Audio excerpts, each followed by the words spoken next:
Mr Deputy President, I rise to oppose the bill, along with my colleague from the Legalised Cannabis Party. When most people see a social problem, they ask, what can the government do to end this social problem? How can the government threaten violence to end this social problem? The Libertarian says we look at the same problem and we say, how can we change hearts? Clearly that is the more moral thing to do. I would like to make a statement that may shock some in this chamber.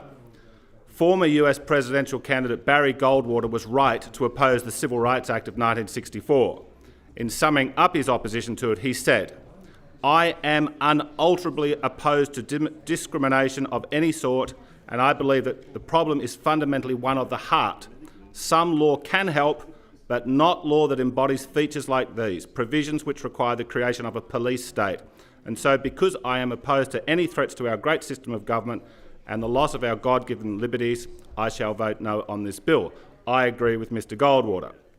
When applied to private property, anti-discrimination law always violates freedom of association, and anti-vilification laws always violate freedom of speech.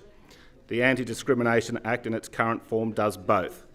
Speech and association can only be monitored with an intrusive surveillance state and only controlled through a massive police state. This bill merely expands the scope of an already illiberal piece of legislation. But anti-discrimination legislation isn't just wrong, it's also unnecessary. We luckily live in a society where the vast majority of people find discrimination based on immutable characteristics repugnant. But that's exactly why we don't need these attacks on free speech and association. If a business chooses to unfairly discriminate against a class of people, they will miss out on valuable customers and employees, allowing competitors to take an open approach and outperform them. They may also face boycotts from the public as people use their freedom of association to ostracise them, and so they should. The best way towards a more tolerant society is not the blunt instrument of state force, but through changing people's hearts with persuasion and social activism. I oppose the bill and call on the government to consider abolishing the Anti-Discrimination Act in its entirety. Now, just back to the Civil Rights Act of 1964, we were told in the 1960s that this act would eliminate racism in America. But we're now told, over the last decade or two, that racism is as bad as it's ever been since the Civil War. So what the Civil Rights Act did not seek to change people's hearts. It threatened violence against people who were racist. When the Libertarians say, look, we could have solved this problem and we could have genuinely changed people's hearts, and race would not be an issue if we had taken that approach. And the last thing I would say, Mr Deputy President, is well, that was a democratic organisation. The Democratic Party supported the KKK.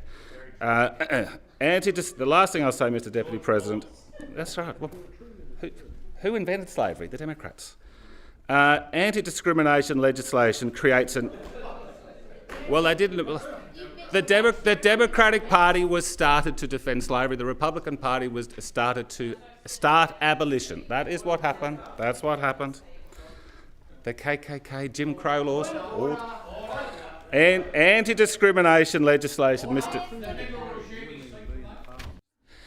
Anti-discrimination legislation creates an endless mess of legal hierarchy about what group outranks the others.